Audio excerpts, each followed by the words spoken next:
Hello over there and good afternoon, ladies and gentlemen. This is Al24 News, streaming live from the capital Algiers, and coming up next in our news program. As Palestinians mark the Nakba Day with marches and events across the country, Zionist police officials detained 3 Arab students at Tel Aviv University accused of assaulting right-wing activists.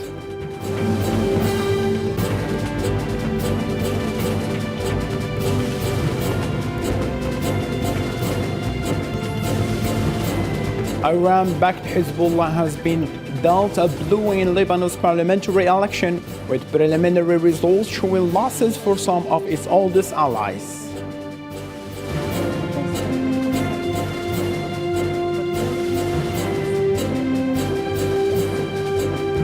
Finland and Sweden reversed long-standing opposition to NATO membership after war in Ukraine led to huge public support.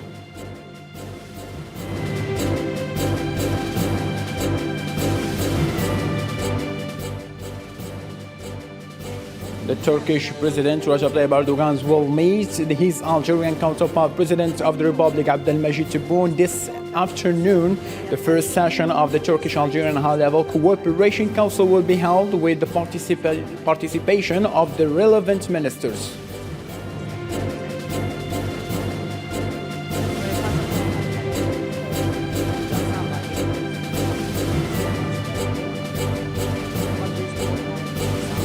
Mali is pulling out of multinational military force in West Africa's Sahel region, combating an Islamist insurgency.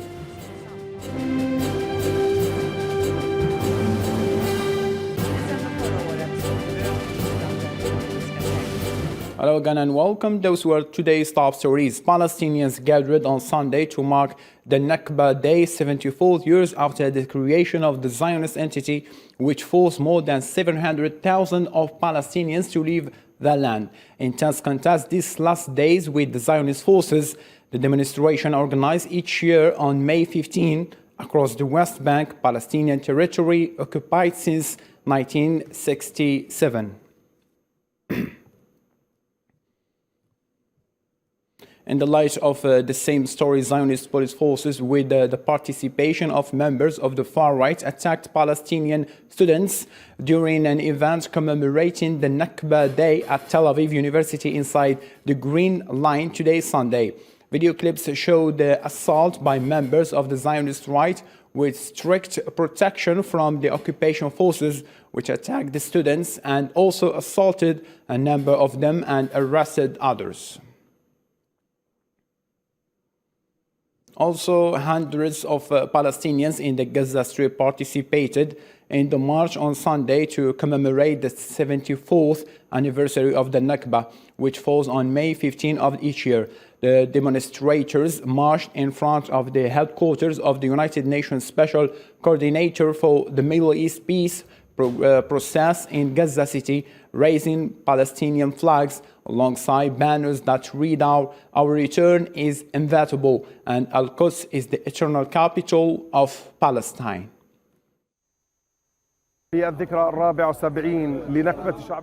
On the occasion of the 74th anniversary of Nakba of our Palestinian people, we affirm our adherence to national values, to which is added the right of return, which is sacred, an immutable right, and not subject to the practices of the occupation.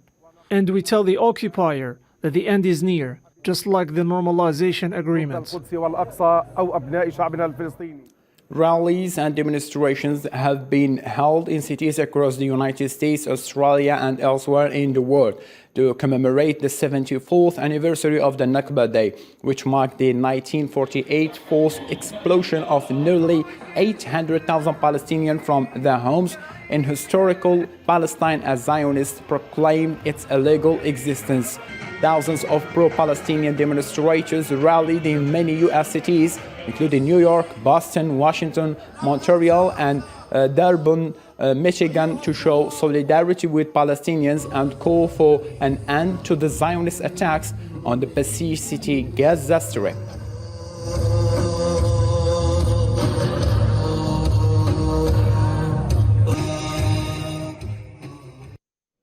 To a different matter, Hezbollah, which is backed by Iran, suffered a setback in Lebanon's parliamentary election, with preliminary results suggesting defeats for some of its most stalwart supporters and the Lebanese Force Party claiming victory.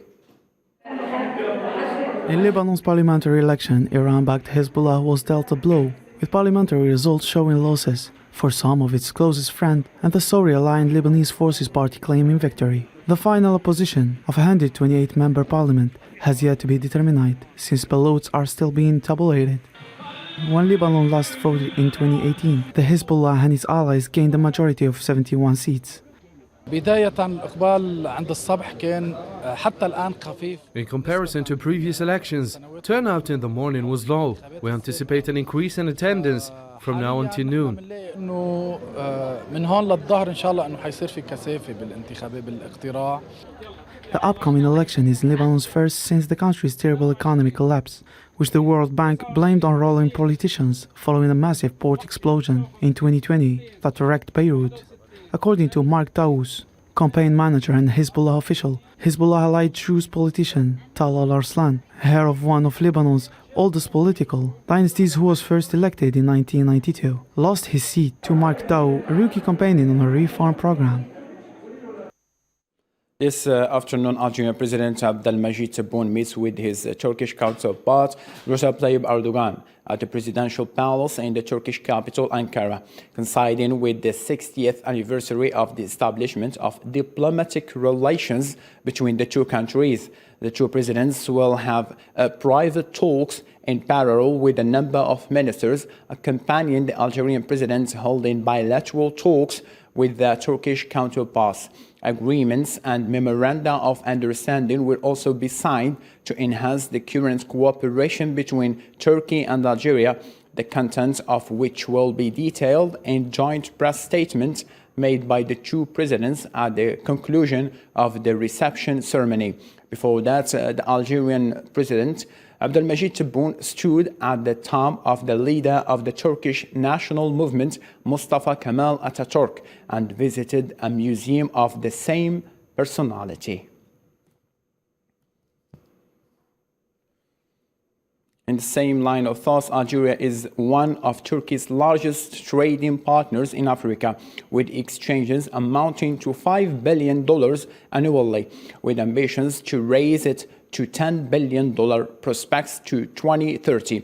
The volume of Turkish investments in Algeria exceeds the verge of $3 billion, making Algeria the seventh global destination for Turkish foreign investments. In what follow, this is the Algerian-Turkish economy relations in numbers. $4 billion is the volume of commercial exchanges by the end of 2020 between Algeria and Turkey. Algeria is Turkey's largest trading partner in Africa. Turkey is Algeria's second largest trading partner after China. $5 billion in direct Turkish investments in Algeria. $2.5 billion investment totally in the iron complex in Oran. $200 million investment in a giant textile complex in Rilizan. 1,300 Turkish companies active in Algeria in various sectors. Turkish institutions created 30,000 jobs in Algeria. Sonatrach invests $1.4 billion to produce polypropylene in Turkey. Algeria supplies Turkey with 5.4 billion cubic meters of gas annually. Investment of $200 million in a giant textile complex in Rilizan. Creation of 30,000 jobs on a tile complex in Rilizan. More than 25,000 Turkish live in Algeria, operating 35 flights a week between the two countries. $10 billion in trade exchanges expected by 2030. The two countries aspire to sign a strategic partnership. The two countries are heading to sign a free trade area agreement. To a different matter now, the Donbas region in eastern Ukraine is witnessing fierce battles between the Russian and Ukrainian armies. British military intelligence confirmed that Russia has lost about a third of the ground combat force it deployed in Ukraine since the start of this special military operation. Hussein Burkan on what's follow. In the Russia-Ukraine battle changed today, as Moscow received the counterattack in the eastern Donbas region near the strategic city of Izium. During an informal meeting of NATO foreign ministers, NATO Secretary General Jens Stoltenberg said that Ukraine can win the war against Russia, which is not taking place as Moscow had planned. But Ukraine stands. NATO is stronger than ever. Europe and North America are solidly united. Ukraine can win this war. Ukrainians are bravely defending their homeland. The British Ministry of Defense said on Twitter that despite its limited progress, Russia has failed to make significant gains on the ground in the last month while being exposed to persistently high level of attrition. In turn, German Foreign Minister And coming to the Turkish-Algerian partnership, now we are live. The Turkish President Recep Tayyip Erdogan receives his counterpart, the President of the Republic, Abdelmajid Tebboune, in the meantime, just right now.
And now more details will be joint press statement by the two presidents at the coincide of the reception ceremony. Before that, also Algerian President Abdelmajid Tebboune stood at the top of the leader of the Turkish national movement, Mustafa Kemal Atatürk, and visited the museum of the same personality. And as we can see right now, Mr. Abdelmajid Tebboune, the President of the Republic, is greeting his Turkish counterparts and the high officials of Turkey, as well as walking out with the President of Turkey, Mr. Recep Tayyip Erdogan.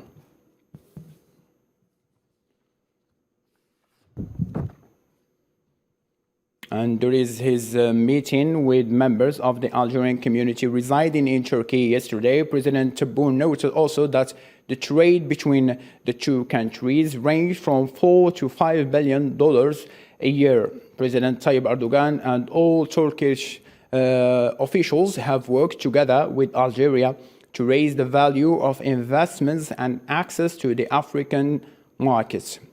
With regard to Algeria's economy situation, he reassured President Tebboune of the country improvement's financial situation, which had allowed the option to recourse to the external debt to International Monetary Fund and the World Bank to be excluded. At the beginning of his three-day state visit to Turkey, the Algerian President Abdelmajid Tebboune revealed an improvement in his country's level of foreign exchange reserves to exceed $42 billion early this year for the first time in 10 years.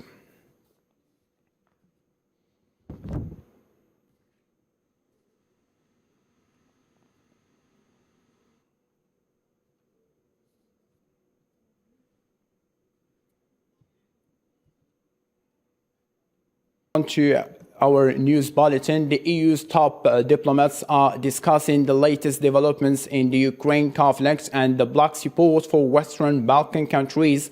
Foreign ministers from 27 countries evaluated the situation and the regional impact of the Ukraine conflict. The emphasis of the discussion is now on how EU can assist its partners in becoming more resilient and dealing with Russian military operation in Ukraine, which has significant impacts on their economy and security.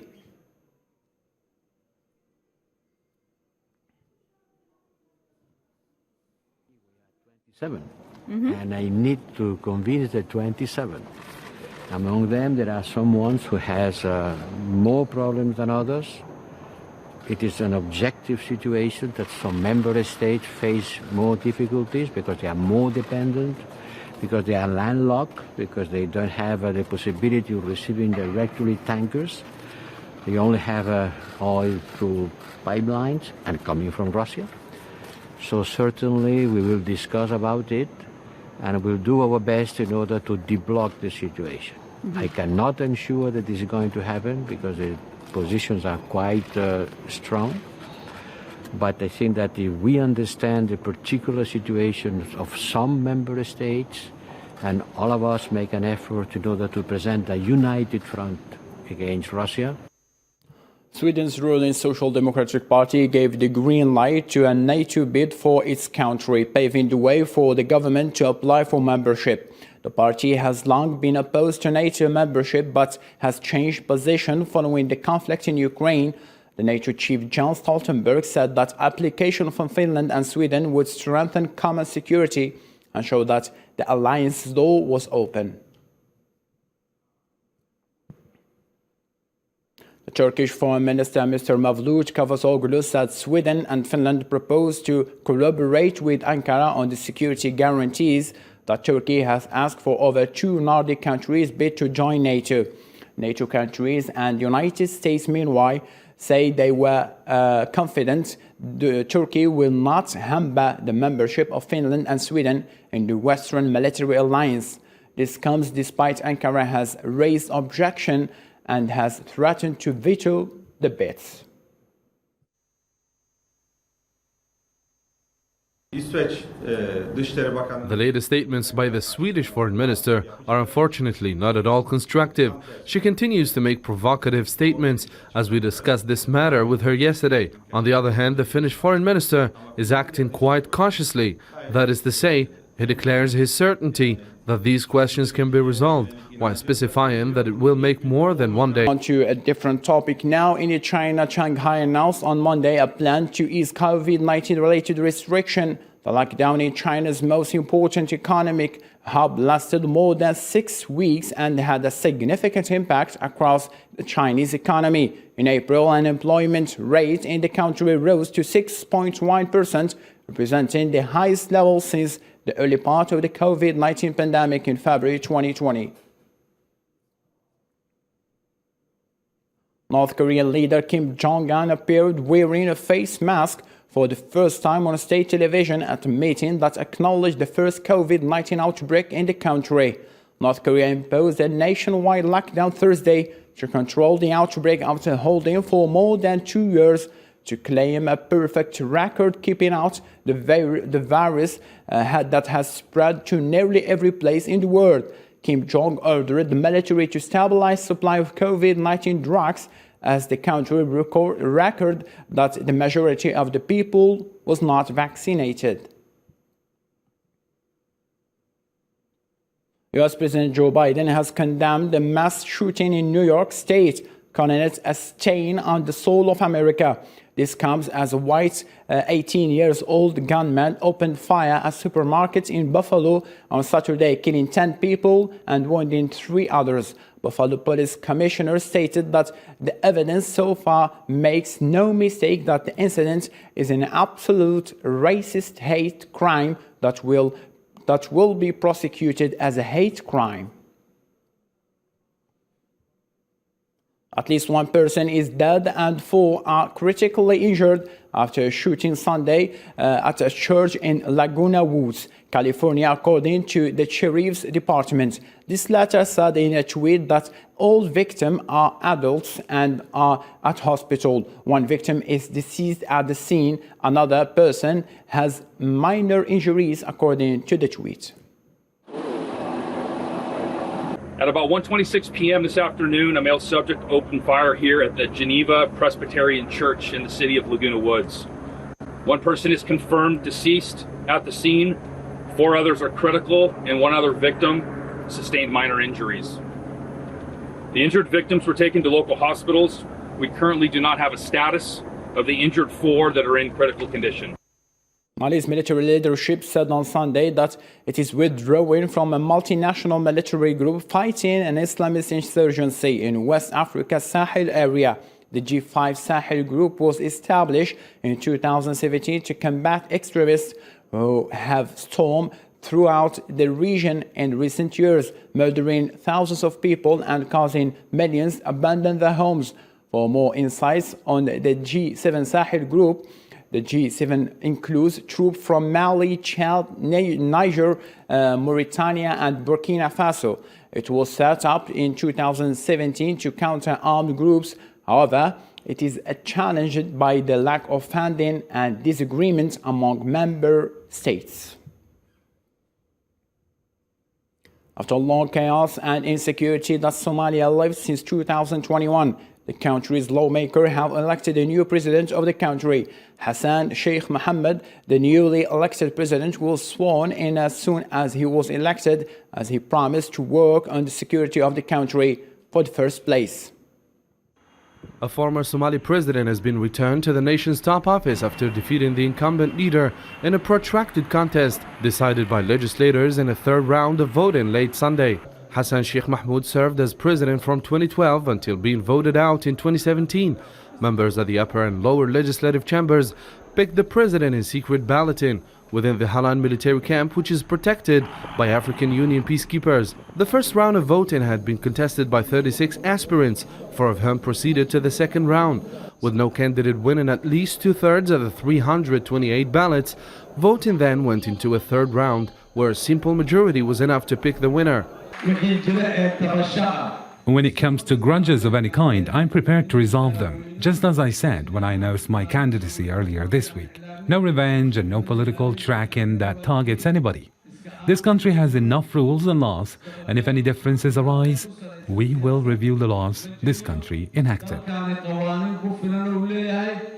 Mahmoud's election ended a long-delayed electoral process that had raised political tensions and heightened insecurity concerns. Celebratory gunfire rang out in parts of Mogadishu as it became clear that Mahmoud had defeated the man who replaced him. The 66-year-old Mahmoud is the leader of the Union for Peace and Development Party, which commands a majority of seats in both legislative chambers. He is also well known for his work as a civic leader and education promoter, including for his role as one of the founders of the Mogadishu Simad University. For Mohammed and his supporters, Sunday's loss will be disappointing after he rose to power in 2017 as a symbol of Somali diaspora eager to see the country prosper after years of turmoil. Mahmoud promised during campaigns that his government would be inclusive. Airports and public administration were closed and exams, universities and schools suspended Monday due to a new dust storm that hit Iraq after a series of similar storms that occurred about a month ago. And it seemed that Iraqis began to get used to layers of yellow sand-covered buildings, cars parked in the streets and furniture of homes, while thick clouds of dust covered view just a few meters. A total lunar eclipse graced the sky over North and South America on Sunday, providing a nighttime thrill for stargazers.